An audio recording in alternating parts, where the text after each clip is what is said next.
Usually when we talk about diagnosing a problem, like, say, a medical diagnosis, there is this expectation of just absolute precision, Oh, yeah, completely. right? Like it's engineering or something. Yeah. You fall off your bike, your arm hurts, you go to the hospital and they take an x-ray, and boom, there's that jagged white line right on the screen. Yeah, the doctor just points a pen at it and says, well, there it is. That is the break. Exactly. It's so concrete. Yeah. And there is something deeply, I don't know, comforting about that, even if you're in pain. We just love it when things are visible. We love when problems can be neatly categorized, put into a little box, and treated with a very specific cast. Right. It's a beautifully binary system. I mean, it is either broken or it is not broken. There's not a lot of ambiguity there. Yeah, but then you step away from the physical body, Right. right? And you step into the world of intimate relationships. Oh, boy. Yeah. Specifically, when we start talking about how those relationships are structured, like who is allowed to do what, who is sleeping with whom, who is, I don't know, doing the dishes on a Tuesday. And suddenly, that nice, clean x-ray machine is just completely, utterly busted.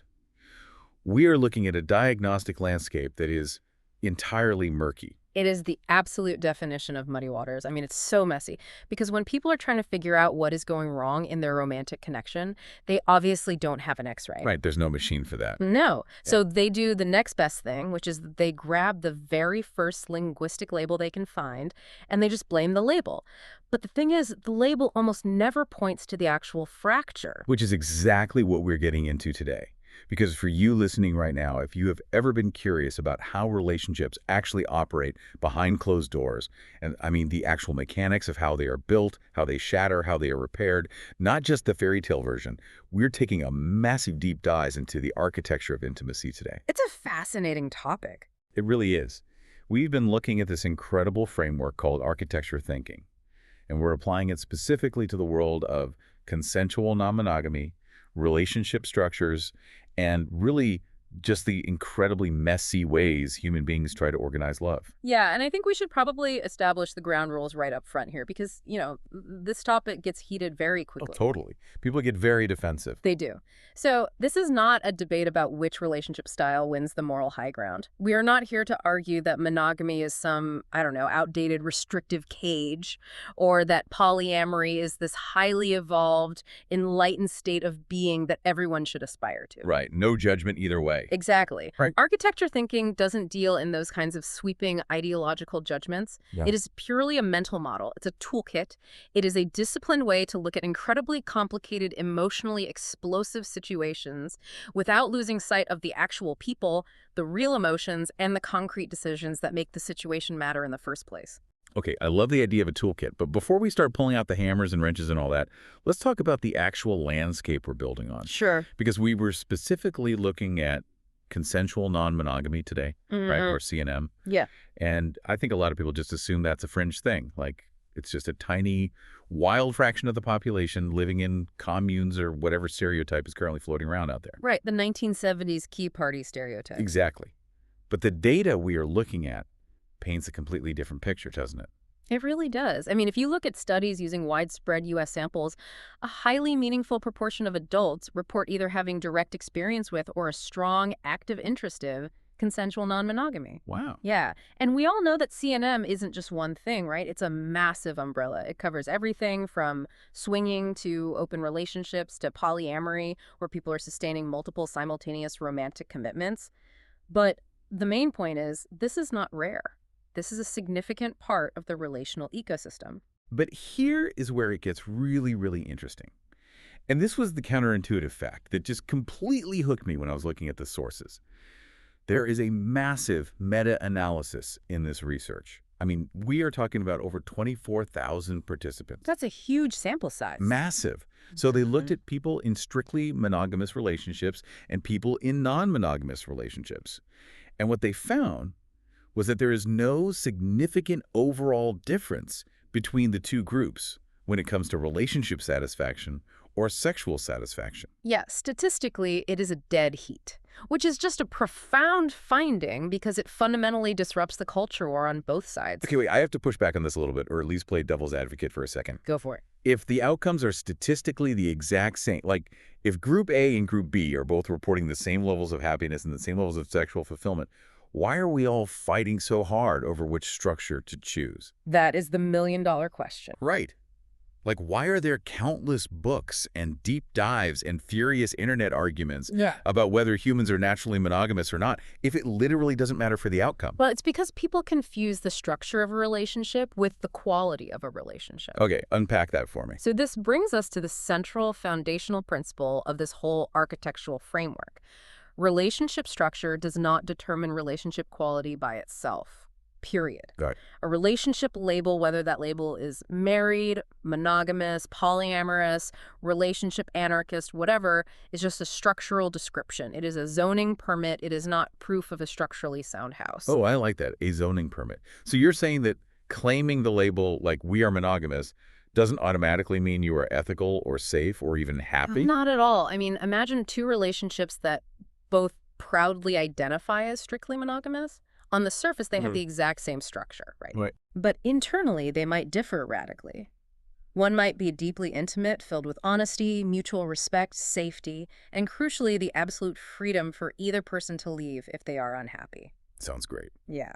But the other monogamous relationship, it might be coercive, suffocating, filled with financial control, isolation, deceit. Oh, wow. Yeah. The structure is the same. They are both monogamous, but the quality is worlds apart. And the exact same logic applies to non-monogamy, doesn't it? Exactly the same. You can have two relationships that both call themselves polyamorous. In one, everyone's schedule is respected, emotional care is distributed thoughtfully, sexual health boundaries are rigorously honored, and everyone feels safe raising a concern. Right, a highly functional system. But in the other, it's just absolute chaos. Promises are broken daily. One person is doing all the emotional labor. New partners are treated like disposable toys. And nobody feels like they have a voice. Exactly. So if we connect this to the bigger picture of our deep dive today, the analytical question you should be asking yourself isn't just, is my relationship monogamous or non-monogamous? Because that doesn't actually tell you anything useful. Right. That question barely scratches the surface. The useful questions are much deeper, and honestly, they are much more uncomfortable. Like what? Like, what has each person actually agreed to? How freely was that agreement made? Who bears the actual cost of this arrangement? And what happens to the whole system when someone changes their mind? Okay, so if the label doesn't define the quality, and feelings alone aren't facts, how do we actually figure out what is going on inside a relationship? We have to look at the physical reality, the actual architecture. Right, the schedule, the money, the living arrangements. We have to map out the architecture. And according to this toolkit, that starts with a concept called framing, right? Like we have to look at how we're even asking the questions about our pain in the first place. Framing is everything. It is how you identify the real relationship question you are trying to solve. And the framework offers a very stark warning here, which is that a weak frame almost always contains an untested conclusion hidden inside of it. Hidden inside the question itself. Yes. It assumes the answer, and usually a highly judgmental answer, before the investigation even begins. Let's ground this in a real scenario, because I think we've all done this, whether we realize it or not. Oh, everyone does it. Imagine someone is really struggling with their partner dating someone new. A weak frame for that problem might be something like, why am I too jealous for polyamory? Or, from the other side, maybe, why does my spouse constantly need other people? Okay, so if you look closely at what those questions are actually doing, they are traps. Craps. Yeah. Why am I too jealous for polyamory? Hides an assumption of personal defect. Like there's something wrong with you. Exactly. It assumes that there is this required level of enlightenment to make the structure work, and you are simply broken or not evolved enough to reach it. That is so heavy. It is. And on the other hand, why does my spouse need other people? Hides an assumption that you are somehow inadequate, or that they are fundamentally selfish and entitled. Right. These frames make it entirely impossible to solve the actual problem because they've already decided who is to blame. The verdict is in before the trial even starts. Right. If I sit down and ask myself, why am I so broken? The only possible answer my brain is going to come up with is a list of my flaws. Exactly. It's a terrible prompt. So how do we reframe those questions so they are actually useful? We have to remove the unsupported judgment. We have to strip the moral weight off the question. Okay, what does that look like? Well, instead of asking, why am I too jealous for polyamory? A stronger architectural frame would be, what specific threat, unmet need, broken expectation, or prior trauma is contributing to this feeling of jealousy right now. Oh, wow.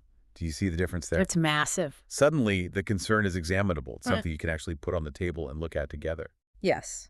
And instead of, why does my spouse need other people, you ask, what does my partner hope would become possible in their life through non-monogamy? That is such a subtle but massive shift. You are not suppressing the emotion. You're not saying, stop being jealous. You're just taking the judgment out of the driver's seat. Precisely. The purpose of reframing isn't to gaslight yourself into thinking your emotional concern is invalid or silly. It's to make it something you can actually investigate without treating your very first highly anxious explanation as an established, undeniable fact. Which brings us to the next massive piece of this puzzle, which is evidence. Yes, evidence. Because once we have a good, clean frame, we have to look at what's actually happening on the ground. And this is where human beings are just notoriously terrible. We really are. Like in the middle of a relationship conflict, we constantly collapse our observations, our feelings, our inferences, and our judgments into one single, highly explosive statement. We do it constantly, and we do it instinctively. We synthesize data so fast that we don't even realize we're doing it. Yeah. There is a brilliant scenario we can unpack here from the sources. Imagine one partner is incredibly hurt, and they just say to the other, you abandoned me for your new partner. I feel like anyone who has ever been in any relationship, monogamous or not, has felt the sting of something similar. Like, you abandoned me, you don't care about me, you're checked out. Absolutely. But architecture thinking asks us to pause and dissect that statement. Think of it like debugging a computer program. Oh, that's a good way to look at it. Yeah, like when your software crashes, you can't just yell, the computer hates me. I mean, you can, but it doesn't help. Right, the IT guy isn't going to know what to do with that. Exactly. That's an interpretation. You have to look at the exact error code. You have to find the specific line of code that failed while still acknowledging that the fact your computer crashed in the middle of your workday is incredibly frustrating. That is a perfect analogy, because the computer hates me doesn't give you any actionable way to fix the code. So let's look at how the framework breaks down that single sentence. You abandoned me for your new partner. Okay, let's debug it. First, you have to isolate the observation. What was actually physically directly encountered in the real world? Like what a camera would see. Yes. The observation is, you spent 4 evenings with your new partner this week and you canceled one of our planned evenings. That is a verifiable, objective fact. Okay, so that's the raw data. Right. Then you have the internal experience. The person says, I felt alone and I felt less important. And this is crucial, that feeling is also real. It's a fact of their experience. Exactly. The feeling is an absolute fact of your internal experience, even if the intention you are assigning to your partner is completely wrong. You never debate the feeling. Okay, so we have the raw data and we have the internal feeling. What's next? Next, you look at the report. What did the other person actually communicate about their behavior? The report might be, you said the new relationship needed extra time right now because it had just begun and you were trying to establish a foundation. Okay, so they gave a reason. Right. Then, and this is where it gets dangerous, we move to inference. An inference is a conclusion you draw based on all that data. The leap? The leap. The inference here is, I think the excitement of this new relationship is displacing your attention away from ours. And once we make that inference, we take a flying leap into interpretation. Like, this displacement makes me question whether our existing commitments even remain meaningful to you. Yes, the interpretation is where the story gets really heavy. Which leads directly to a claim, right? Yeah. Our current allocation of time is completely inconsistent with the commitments we made to each other. Exactly. And finally, you get to the proposed action. I want us to restore our scheduled time, and I want to sit down and discuss exactly how new relationships are going to be integrated into our calendar. Wow. Okay, now look at that progression. When you collapse all of those incredibly distinct, nuanced layers into a single accusation, you abandoned me, you make the problem completely unsolvable. Completely. Because the observation that they canceled a date doesn't automatically prove the interpretation of intentional abandonment. Right. What architecture thinking does is preserve your emotional truth. You really did feel profoundly alone, and that really matters, without silently converting that feeling into the factual certainty that your partner maliciously and intentionally abandoned you. It separates the what from the why. Exactly. Okay, so once we debug the evidence, once we stop accusing each other of malicious intent and figure out what actual physical events are causing the friction, we have to look at the building blocks of the relationship itself. We have to look at the physical scaffolding, Right, because intimacy isn't just a warm, fuzzy feeling floating in the ether. much as we might want it to be. It's really not.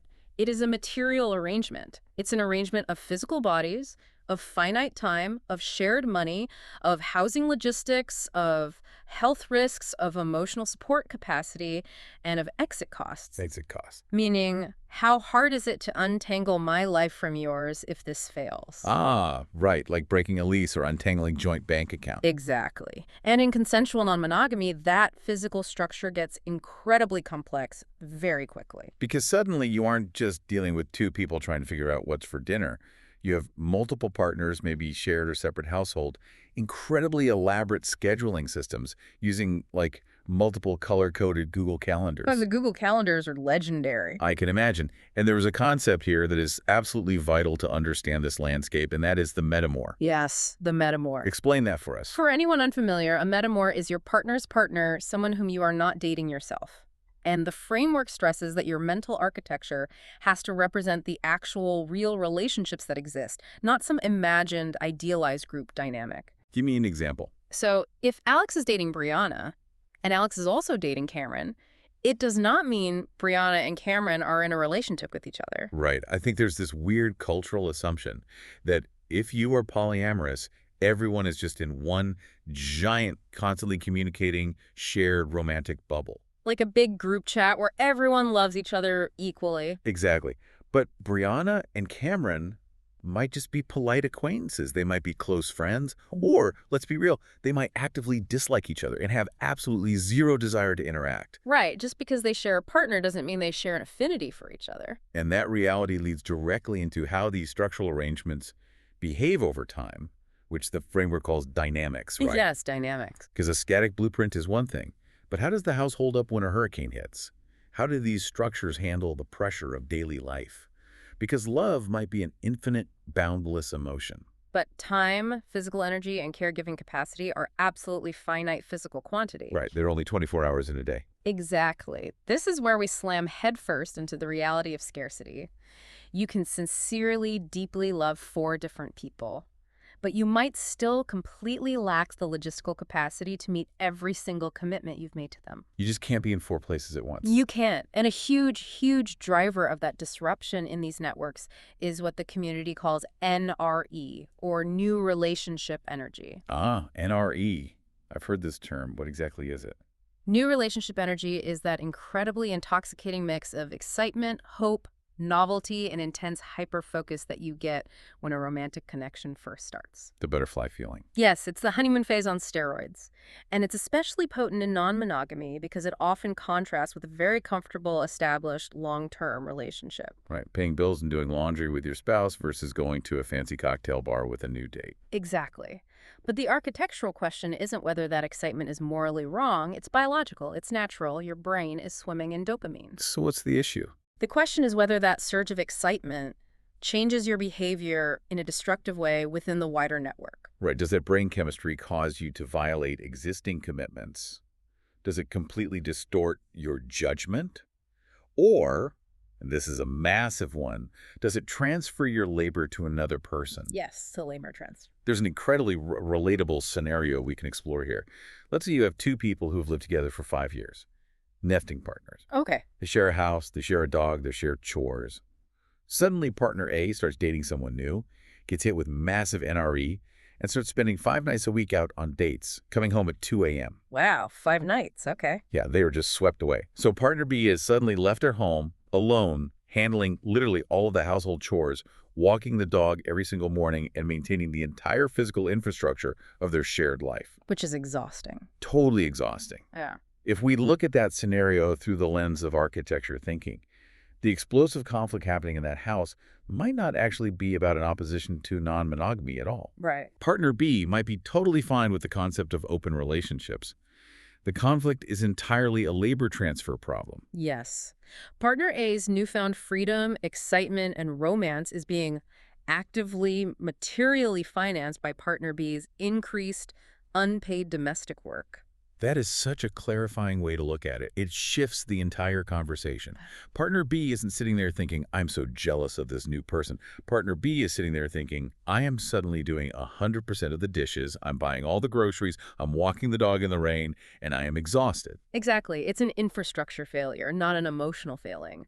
And along with NRE, these structural imbalances create massive spinning feedback loops. Feedback loops, how so? Well, feedback loops are incredibly common and incredibly destructive if you can't see them happening. Here's a classic one. One partner feels a little insecure about a new dynamic, so they ask for more reassurance from their partner. Pretty normal request. Right. But the other partner, who maybe really values their independence, experiences those constant requests for reassurance as an attempt to control them or monitor them. So they pull back and withdraw to protect their autonomy. Oh, I see where this is going. Yeah. That withdrawal just massively increases the first partner's insecurity, which produces even more intense monitoring and questioning. The cycle intensifies, it accelerates, and neither person actually intended for it to happen, but they're both trapped in the loop. So if one person is suddenly doing all the dishes and feeling completely taken advantage of, or if a feedback loop of insecurity and withdrawal is spinning totally out of control, it really forces us to ask a fundamental question. Who actually agreed to this arrangement in the first place? Yes. And who has the power to change it? Which brings us to the concepts of agency and governance. How do we categorize authority in a relationship? This is critical because relationships contain several very different forms of authority, and if you merge them silently or if you confuse one for another, you end up with coercion. You end up with people trying to dictate things they have absolutely no right to dictate. Let's break those forms of authority down. First, and obviously most importantly, is authority over one's own body. This is absolute and non-negotiable. Each person retains complete, unyielding authority over their own sexual consent, their own physical contact, and which health risks they are willing to accept. So what does that sound like in practice? A person has the absolute right to say, I will not remain in a relationship with someone who has unprotected sex with new partners without timely disclosure. Right. That is not controlling the other person. That is a condition of their own bodily participation. Which is completely different from a mutual agreement. Right. A mutual agreement creates reciprocal expectations that both people voluntarily opt into. So, for example, we agree to disclose new partners before having sex with one another again. Oh. It creates a shared expectation, a shared rule for the relationship, but it does not erase either person's underlying bodily autonomy. And then we get to attempted control. This is where things get toxic. Let's look at a really stark, extreme phrase that sometimes gets thrown around. Something like, you may not love anyone else because I cannot tolerate the thought of it. That is a blatant attempt to govern another person's internal emotional experience. You do not have the authority to do that. You just can't legislate someone else's feelings. You can't. Just like the response, well, if you love me, then you have no right to leave me, is an attempt to completely erase the other person's agency. Right. One person is totally free to pursue a non-monogamous structure. The other person is equally free to decline that structure and end the relationship. The freedom to choose your relationship structure doesn't mean you have freedom from the relational consequences of that choice. Okay, I want to introduce a really thorny scenario here regarding third-party authority. Oh, third-party authority is always messy. Let's hear it. Let's say we have an established married couple, and they decide to open their relationship. One of them starts dating a new person. The established couple sits down and says, okay, we've decided that this new person is only allowed to come over on alternate Tuesdays, they can't text after 9 p.m., and they are never, ever allowed to meet our friends. Right. They try to dictate every single condition of that new person's relationship without the new person ever having a say. This happens frequently, and it is a massive architectural failure. Really? Absolutely. The established couple assumes they have moral ownership over the entire network because they were there first. Like seniority. Yeah, exactly. They absolutely have the authority to control their shared home, their shared finances, and the continuation of their own marriage.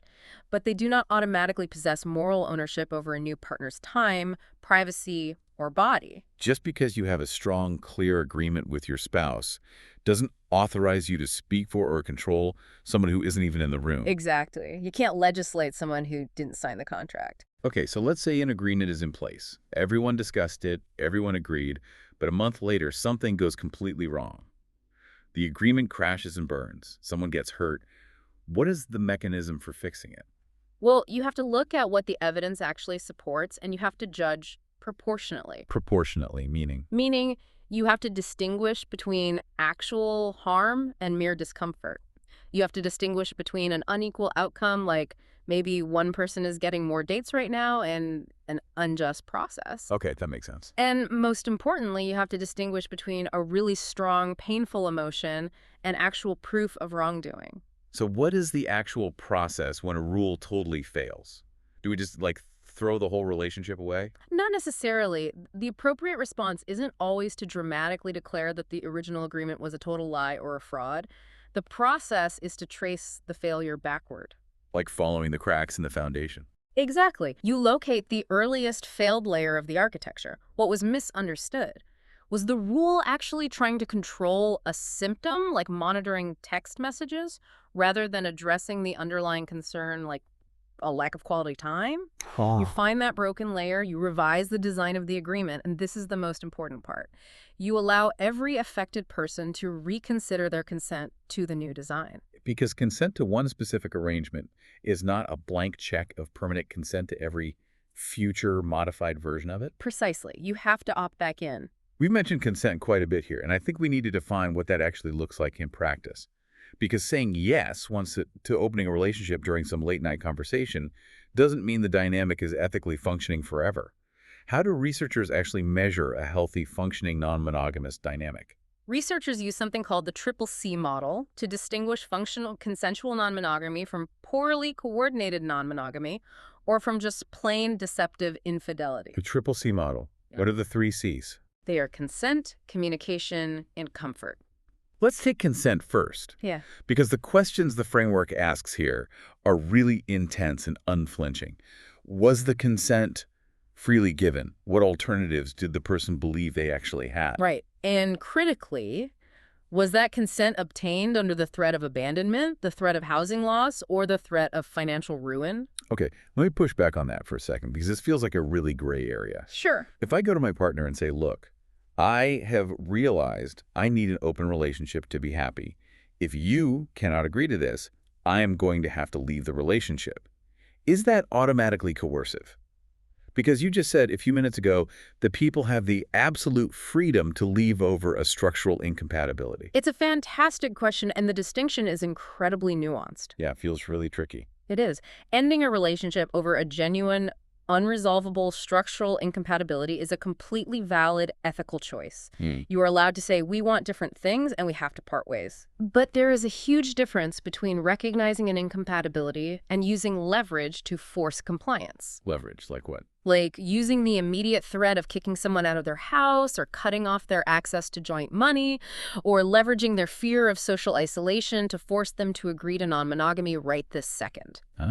That deeply impairs meaningful consent. Architecture thinking asks us to look honestly at whether the consequence is a genuine personal boundary or a coercive, weaponized tactic designed to extract a reluctant yes. Wow. Okay, that makes sense. It's the difference between I must leave for my own well-being and I will destroy your life if you don't say yes. Exactly. What about the second C, communication? Because I know couples who talk for 6 hours a night, every night, and they're still completely dysfunctional. It's not just about talking a lot. No, it has absolutely nothing to do with the sheer volume of words exchanged. Then what is it? It's about whether material, relevant information was communicated in time for the other person to actually use it to make decisions. In time. That's key. Yes. Was uncertainty disclosed? Did you say, I'm not sure where this is going, or did you pretend you had it all figured out? Or, and this is a remarkably subtle, insidious form of deception, was the truly important information buried in a mountain of excessive, irrelevant detail just to create what we call technical deniability? Oh, man. Technical deniability. That's the ultimate corporate move applied to romance. It really is. It's like, I told you I was going on a date with my ex who's just buried in a 40-minute story about my trip to the grocery store on page 4 of the shared spreadsheet. Exactly. The architectural question is, was communication used as a tool to create genuine shared understanding, or was it used as a smokescreen to cover your tracks and technically satisfy a rule while violating the spirit of it? Wow. And the final C is comfort. But I really want to emphasize something here because the analysis clarifies that comfort in this model does not mean you never, ever feel bad. Right. It is a very dangerous myth that if a relationship is healthy, you will always feel perfectly secure and blissful. which is just not humanly possible. It's not. A person can genuinely, deeply consent to an arrangement while still experiencing periods of anxiety, sadness, or a fear of change. So what's the difference between healthy discomfort and a real problem? The vital distinction the framework makes is between chosen discomfort, which is a pain you willingly endure in service of something you deeply value, like your own personal growth or your partner's joy, and persistent distress that is produced by relentless coercive pressure. So if you're just constantly in pain, If a relationship structure continually produces severe distress and you feel entirely unable to discuss it or change it without being punished, that is a massive governance failure. and to try to navigate all of this comforting consent, people use a lot of different words. We hear rules, boundaries, agreements thrown around interchangeably, like they all mean the exact same thing. And they absolutely do not. Right, and the vocabulary can get incredibly messy. How does we actually define these tools? We have to demand absolute clarity about what is actually being governed by the rule. For example, a personal boundary is a statement strictly about your own participation and what you will accept for yourself. Example. I will not have sex without barrier protection when a partner's exposure status is unknown. It dictates your action, no one else's. Got it. A mutual agreement is a reciprocal commitment accepted by everyone involved. We both agreed to disclose any new sexual health information to each other. Okay, what about a request? A request is just asking someone to consider taking an action, but leaving them the agency to say no. Like, would you mind texting me if you realize you're going to be staying out overnight? Okay. And a shared resource rule. That governs things that are jointly owned. Yeah. We agree there will be no dates hosted in our shared bedroom unless we both explicitly agree to it beforehand. But then, hiding among all of those healthy tools, you have attempted control. This is a demand that claims authority over someone else that the person simply does not possess. Exactly. And people love to dress up attempted control in the language of boundaries to make it sound, I don't know, therapeutic. Oh yeah, therapy speak. Let's use a common example. Someone says, my boundary is that you are not allowed to date anyone that I dislike. Hmm. I feel like a massive number of people might try to pass that off as a legitimate, healthy boundary to protect their peace. They absolutely do. But calling it a boundary does not magically make it one. It is attempted control. It's like someone having a fake vice president title on a corporate org chart, but they have no actual budget and no voting power. Right. However, architecture thinking doesn't just dismiss it out of hand. It asks us to look underneath that attempted control for the legitimate interests hiding beneath it. So what would the legitimate interest be there? Well, why does this person want to ban these partners? Maybe they are trying to prevent messy workplace conflict. Or maybe they are terrified of being exposed to someone with a history of abusive behavior. Oh, that makes sense. The underlying concern wanting a peaceful, safe life might be completely 100% valid, even if the proposed rule, I have unilateral veto power over everyone you ever date, is completely disproportionate and controlling. Speaking of difficult emotions, underlying concerns, and comfort, we have to tackle the two biggest, most notorious emotions associated with non-monogamy. The massive elephants in the room. Jealousy and compersion. Yes. The emotional landscape. This is where the structural blueprints meet the messy human heart. Let me ask the ultimate question that skeptics always bring up when they hear about open relationships. I think I know what it is. Doesn't the very fact that you're feeling jealous prove that non-monogamy just fundamentally doesn't work for you? Isn't jealousy your body's way of saying, abort mission? Architecture thinking rejects that oversimplification completely. It rejects the idea that jealousy makes consensual non-monogamy impossible, and it also emphatically rejects the toxic idea that jealousy is just a personal, immature insecurity that the jealous person has to go solve all by themselves in a dark room. So if it's not a failure, and it's not a personal defect, what is it? Jealousy is an indicator light on the dashboard of your relationship. Oh, I like that. Yeah. It points to a specific valued resource, identity, or commitment that feels threatened. It could be a very real fear of replacement. It could be a sudden, drastic reduction in your access to quality time. Or it could be a broken expectation about how a transition was going to be handled. Okay, so it's data. It's data. The useful question isn't, why am I so unevolved and jealous? The productive question is, what specific, deeply valued relationship or resource does this emotion indicate might be genuinely threatened right now? Let's look at a practice scenario for this because I think it helps ground it. Sure. Imagine a partner returns home from a really great first date with someone new. They walk in the door, visibly excited, buzzing with energy. And their existing partner, who's been sitting on the couch watching TV, instantly gets angry, cold, and resentful. A very common scenario. The weak, catastrophic explanation is, you clearly care more about them than me now. Or, I'm just too jealous for this lifestyle. We have to close the relationship. Right, those are the panic responses. But if we use the architectural framework, we reframe the moment. We look at the actual mechanics of the evening. Okay, what are the mechanics? Was existing promised quality time canceled so this date could happen? Was reassurance expected upon returning home, but not provided because the person was too distracted by their phone? Right. Did the sheer novelty and excitement of the date trigger a primal fear of replacement in the partner on the couch? Probably. The architectural judgment might be, no formal agreement was broken here, but we completely underestimated how exposed and vulnerable this first date would make us feel. So what's the fix? The fix is we don't need a prohibition against dating. What we need is a specific transition ritual when you come home to help us reconnect. A transition ritual. I love that so much. It's a structural behavioral solution, but it deeply honors and addresses the underlying emotion. It's like saying, when you get home, we put the phones away and have a cup of tea for 10 minutes. Exactly. It builds the bridge back. And on the complete flip side of jealousy, we have this concept that gets talked about constantly in these communities, compersion. Compersion. Which is usually defined as that warm, vicarious, positive feeling of joy you get when you see your partner experiencing pleasure or romance with someone else. Right. And it is a beautiful, profound emotion when it happens naturally. But there's a massive blinking red warning sign attached to compersion in this framework. What's the warning? Because online, it often sounds like the ultimate goal of non-monogamy. Like you reach compersion and you've achieved nirvana. The warning is that compersion should never, ever become a performance requirement. It is not a metric for success. It's not. No. Research actually shows that jealousy and compersion aren't simple binary opposites on a spectrum. Yeah. You can actually feel both of them intensely at the exact same time. Wait, really? At the same time? Yes. You can be thrilled for your partner's joy and terrified of losing them simultaneously. It's human.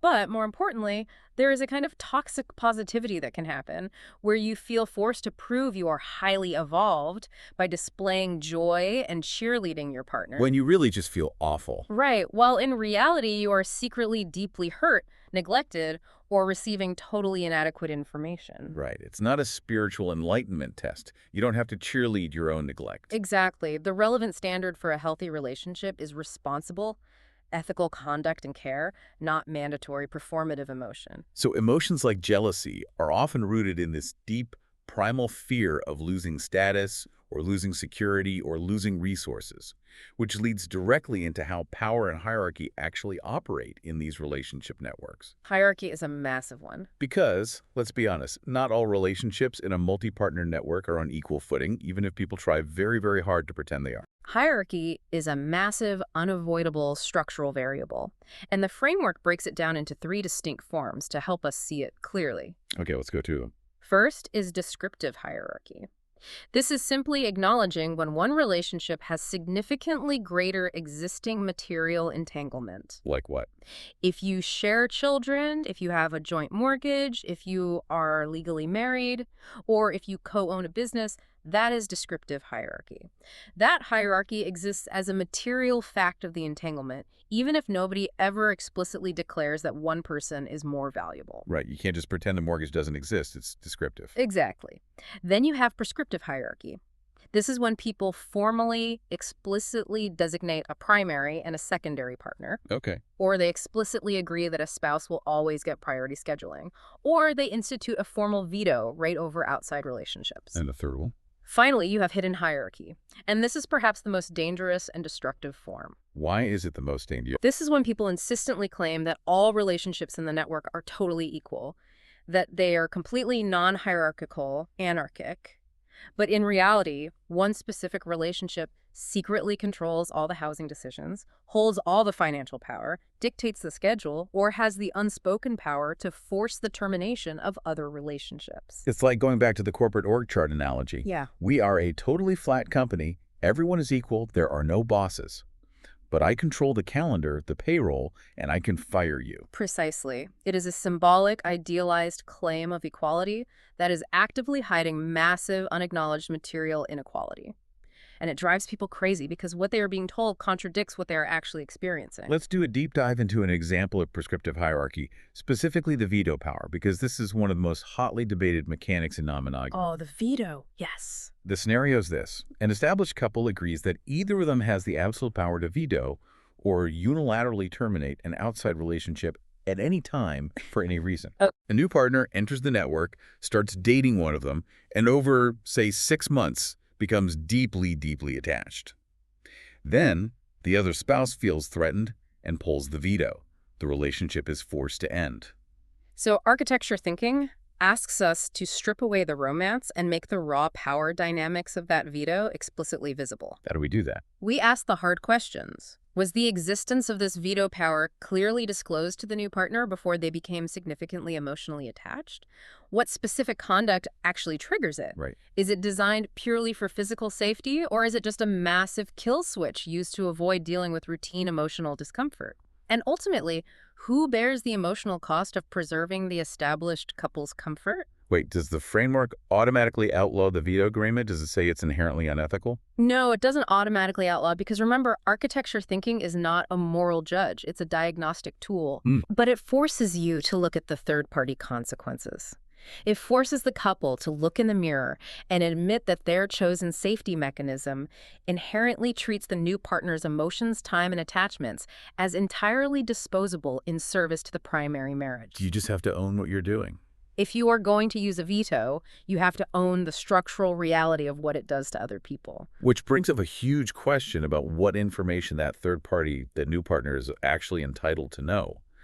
We talk a lot about privacy versus secrecy. That's a vital distinction. Because just because you are in an intimate relationship or even multiple relationships doesn't mean you forfeit all right to privacy. You can still have private conversations with friends. You can have past trauma you aren't ready to share. You can have independent thoughts. But where is the architectural line where healthy privacy crosses over into toxic secrecy? The line is structural and functional. Secrecy becomes structurally different from privacy when the information being withheld would materially affect another person's ability to give informed sexual consent, make choices about their own health, manage their finances, or secure their housing. Okay, so it's not about demanding, did you tell me every single microscopic detail of your date? What did you eat? What did you talk about? No, that's just surveillance. It's asking, did you disclose the specific information I reasonably needed to make informed decisions about my own continued participation in this relationship? Exactly. And a person acting as a hinge, meaning a person who is dating two different people who aren't dating each other, has a massive responsibility here. What's their responsibility? A hinge partner must avoid the trap of resolving their own conflicts by sharing one partner's highly private, vulnerable disclosures with the other partner without permission. Transparency is supposed to be a tool to support everyone's agency. It is not supposed to be a weapon that erases privacy. And nowhere, absolutely nowhere, is that agency more critical than when we talk about sexual health. Absolutely. The framework takes sexual health completely out of the realm of moral assumptions and purity culture and treats it as a strict behavioral risk management system. This is a vital paradigm shift because research actually shows that people engaged in openly negotiated consensual non-monogamy often report significantly more protective behavior, like greater, more consistent condom use and much more frequent STI testing than people who are engaging in undisclosed secretive infidelity. But the data is clear. That doesn't mean CNM is automatically inherently safer just because you are honest about it. Right. It means that declared assumed monogamy should never be treated as a magical substitute for actual behavior-based risk assessment. What does that mean in practice? It means the label "we are monogamous" does not act as a physical barrier to a virus. Behavior does. Frequency of testing, consistent barrier use, the timing of disclosure, these are the actual behavioral variables that keep people safe. Let's talk about a scenario that highlights literal compliance versus functional betrayal when it comes to that health disclosure. Oh, this is a tricky one. The example is this. A couple has an explicit agreement that requires disclosure of any new sexual exposure before having sexual contact with their established partner again. Very standard rule. Right. So partner A has a new exposure on Friday. On Saturday night, Partner A waits until they are literally in bed with partner B, the clothes are coming off, things are heavy, and minutes before they are about to have sex, they reveal the new exposure. Okay, so if we look at that like lawyers, technically, partner A complied with the narrow, literal language of the rule. They disclosed before sex happened. Right. But functionally, the delayed timing of that disclosure leaves partner B with almost no emotional or practical ability to process the information, ask questions, or calmly evaluate their own risk tolerance. They are naked in bed, adrenaline is rushing, and suddenly they are forced to do a complex epidemiological risk assessment on the fly. Yes. And architecture thinking says this fails spectacularly at the structural representation layer. How so? Because the agreement defined disclosure merely as an event that had to happen at some point prior to contact. Yeah. It failed to define the function that the disclosure was actually intended to serve. Which is what? The fundamental purpose of disclosure is to preserve the other person's meaningful choice. Delaying it until the last possible highly charged second destroys that function, even if it literally follows the letter of the rule. Okay, we have spent a lot of time seeing how this plays out in specific rules, in specific dyads, and in small groups. But the framework also requires us to zoom way out. Because a relationship doesn't just exist in a vacuum, floating in space.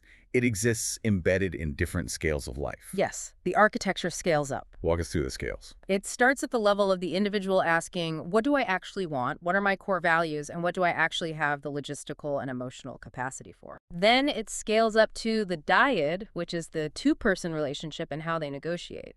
From there, it moves to the metamor relationship. How do my partners interact with each other? Brianna and Cameron dynamic. Exactly. Then to the multi-partner network, where a problem between two people can cascade and stress the entire system. From there, we hit the shared household, where things like paying rent, signing leases, and dividing domestic labor enter the chat. The chores. The chores. And finally, it reaches the institutional environment. The institutional environment. This is dealing with the outside world. This is family stigma, workplace risk, healthcare discrimination, legal recognition. Exactly, because sometimes the severe distress a relationship network is experiencing might not be internal dysfunction or jealousy at all. It might be the direct result of crushing external social stigma, lack of legal protection, and real-world resource threats. There's a really poignant example of this at the family scale, the family holiday scenario. This one is tough. Imagine a network where 3 people are deeply committed. A married spouse is invited to every single extended family holiday event, Thanksgiving, Christmas, everything. But the family outright refuses to acknowledge or invite the person's other long-term partner of 5 years. They are entirely excluded from the family structure. From an architectural standpoint, while there is obviously no universal rule that every single partner must attend every single family event, repeated systemic exclusion creates a massive material hierarchy within the network. Because one is visible and one isn't. Yes. One partner is receiving full public social and familial recognition, while another partner is forced to remain permanently hidden in the shadows. That creates a tremendous structural pressure on the network that the hinge partner has to navigate and mitigate, or it will tear the network apart. To wrap up our architectural blueprints today, I want to do a rapid-fire breakdown of some common analytical failures. These are the traps that people constantly fall into when they're trying to diagnose their own relationships. I'll throw them out, you break them down. Let's do it. First trap, treating the relationship label as the cause of the problem. Saying polyamory caused this problem or monogamy made us miserable completely conceals the actual mechanism of failure. Polyamory didn't cause your fight. Poor scheduling, deception, or a massively unequal division of domestic labor caused it. Don't blame the broad label. Find the specific mechanism that failed. Next trap, treating history as ownership. A longer relationship certainly contains very real, deep commitments and complex entanglements that must be respected. But simply having been there first does not make newer partners morally disposable or less deserving of basic human respect and honesty. Third trap, treating additional partners as instruments. This one causes so much pain. A new person is not a therapeutic tool to fix a dead bedroom in your marriage. They're not a disposable experiment to see if you can handle jealousy, or a mechanism to force your primary partner to experience compersion. They're a fully realized human being with their own agency, their own heart, and their own needs. And finally, the last trap, using analysis to postpone a clear no. Architecture thinking is a powerful tool, but it should never, ever be used to intellectualize your way out of a necessary breakup. What do you mean? Sometimes, after you map out the entire structure, the most accurate, honest result is simply, we want fundamentally different, entirely incompatible relationship structures. And no amount of layer-by-layer analysis, no amount of reframing, and no amount of processing will fix that core incompatibility. Sometimes a clear, compassionate no is the healthiest possible outcome for everyone involved. So after dissecting all of this, the framing, the evidence, the rules, the hierarchy, the NRE, what does this all mean? What is the main driving takeaway for the listener today? I think it comes down to what we actually authorize. Yeah, I think it's this. Architecture thinking teaches us that whether you are strictly monogamous, wildly polyamorous, or somewhere completely in between, the label you choose will not save you. It won't. What makes a relationship actually healthy, sustainable, and ethical is your willingness to rigorously evaluate what you actually authorize, what you actually experience day to day, and how you choose to repair things when the structure inevitably breaks. It teaches us to stop asking trap questions, to preserve our emotional experience without confusing it for factual proof of malice, and to make the invisible power dynamics in our living rooms visible. And if there is one final lingering thought to take away from all this research, it's this provocation. What if we stopped arguing about whether love is finite or infinite in the abstract? Okay. Love might very well be an infinite, boundless resource, but our human lives are not. Architecture thinking asks us the much harder question.